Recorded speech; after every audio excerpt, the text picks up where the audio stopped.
हूं, अगर मैं तुम्हारी जगह पर होता, मतलब 2019 का एग्जाम दे रहा होता, मैं इस क्वेश्चन को लास्ट में करता, भले ही मुझे ये आता होता। क्यों? This is going to be very long. अगर आपने एससीवी करी है, आपको पता होता कि हाँ यार ये तो लंबा क्वेश्चन है, और ये खुशी नहीं दे रहा होता मेरे को कि अरे यस एससीवी का डायरेक्ट क्वेश्चन आ गया, 4 मार्क मिल जाएंगे। नहीं, इस 4 मार्क को पाने के लिए हो सकता है इतनी लेंथी कैलकुलेशन, मेरा टेम्परामेंट एग्जाम में खराब हो जाए और मेरा समय बर्बाद हो, तो मैं पैनिक करके केमिस्ट्री करूं या मैथ्स करूं या फिजिक्स के ही अगले क्वेश्चन पैनिक करके करूं। ऐसे क्वेश्चंस को आपको लास्ट में करना, भले ही आपको आते हुए 4 मार्क्स सिक्योर। रीजन मीनिंग, आप इस 4 मार्क्स को सिक्योर कर सकते हैं, लेकिन आपको पेशेंटली टाइम देना पड़ेगा, और हो सकता है कि आपके 8 मार्क या 10 मार्क खा जाए। 8 मार्क 10 मार्क खा जाए, यस।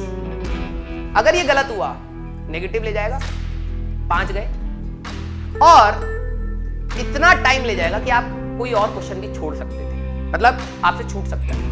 अगर एक क्वेश्चन भी छूट गया कम से कम, भले ही केमिस्ट्री का आसान क्वेश्चन या फिजिक्स का आसान क्वेश्चन छूट गया, तो ये आपका 4 मार्क और लेके जाता, साथ में 9 मार्क्स ले जाता। ठीक है, अब ये समझदारी की बात होती है, क्योंकि बच्चा के मार्क्स ये होते हैं, वो लालच मार्क्स का कर रहा होता है, ये नहीं समझ रहा होता है। हो सकता है कि मुझे ये कंसेप्ट आता है, लेकिन समय इतना ले जाएगा कि मैं दूसरा क्वेश्चन, क्या पता टेम्परामेंट मेरा खराब हो जाए, मेरे को पैनिक होने लगे, यार इस क्वेश्चन में इतना टाइम लग रहा है, और मान लो आंसर मैच नहीं करा तो, कैलकुलेशन गलती होगी तो, या आंसर आपका नहीं आया, बीच में अटक गए तो, फिर पैनिक हो जाएगा। तो ऐसे क्वेश्चंस को जो आपको, अब इसलिए कहते हैं प्रैक्टिस अगर अच्छी होगी तो उसको पता होगा कि ये क्वेश्चन लंबा जाने वाला है, इसको आप आगे, समय मिलेगा तो ठीक है, नहीं मिलेगा तो आप ये मान लेना ये समय बर्बाद करने के लिए ही दे रखा था, और ये आपका रैंक खराब करने के लिए दे रखा था। मीडियोकर, जिन्होंने प्रैक्टिस करी उनकी कोई रैंक खराब नहीं कर सकता, ये बात भी सच है। ठीक है, जिसने अपने आप को घिसा है ना, उसने इस क्वेश्चन को बहुत अच्छे से समझा होगा, उसको ये नहीं सोचना होगा इसमें लगाना क्या, उसको पता होगा क्या लगाना, वो लगाना स्टार्ट कर देगा सीधे। ठीक है, अब ये आपकी प्रैक्टिस डिसाइड कर। अब जिन्होंने प्रैक्टिस नहीं करी होगी वो सोचना स्टार्ट करेंगे इसको करना कैसे है, तो 1-2 मिनट तो वही ले जाएगा। फिर अब पता नहीं आपने सही सोचा या नहीं सोचा, अगर मान लो सही भी सोच लिया, फिर आप करना स्टार्ट करोगे।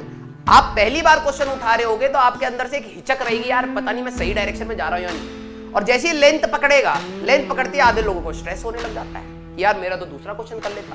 तो यस, अब आपको ये पहचानना चाहिए। मैं हमेशा कहता हूं एग्जाम में इजी, मीडियम, टफ तीनों सेक्शंस होते हैं, भले ही वो एडवांस का ही पेपर क्यों ना है। ऐसा नहीं है आप एक पढ़ के गए हो तो एडवांस का एक भी क्वेश्चन नहीं देगा, टफ होता है, ऐसा नहीं है। Paper is always balanced, right.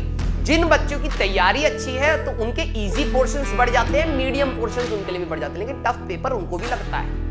आप आईआईटी के जो टॉपर होगा ना, एडवांस का फर्स्ट रैंक निकालेगा, उससे लगेगा हाँ यार पेपर में 1-2 क्वेश्चन तो थे जिसमें मेरा दिमाग भी लगा। लेकिन कोई नॉर्मल पढ़ाई करना, मैं ये नहीं कह रहा जिसने किताब ही नहीं छेड़ी उससे पूछ लो एडवांस का पेपर क्या है, उसको तो पता ही नहीं होगा। लेकिन जो बच्चा नॉर्मल तैयारी करके गया है, मतलब थोड़ा सा मैं कह सकता हूँ सीरियस था अपनी तैयारी करने के लिए गया है, वो भी बोल देगा यार 3-2-3 एक फिजिक्स का क्वेश्चन ये तो आसान सा लग रहा था, ये केमिस्ट्री का, ये मैथ्स का, ये मैंने 3-4 क्वेश्चन तो कर दिए। मींस पेपर में इजी, मीडियम, टफ होते हैं। अब आपकी प्रैक्टिस डिसाइड करती है कि आप इजी कितना कन्वर्ट कर लेते हो, मीडियम कितना कन्वर्ट कर लेते हो, और टफ तो भैया सबके लिए टफ होता है। ठीक है, और वही रैंक डिसाइडिंग भी होता है।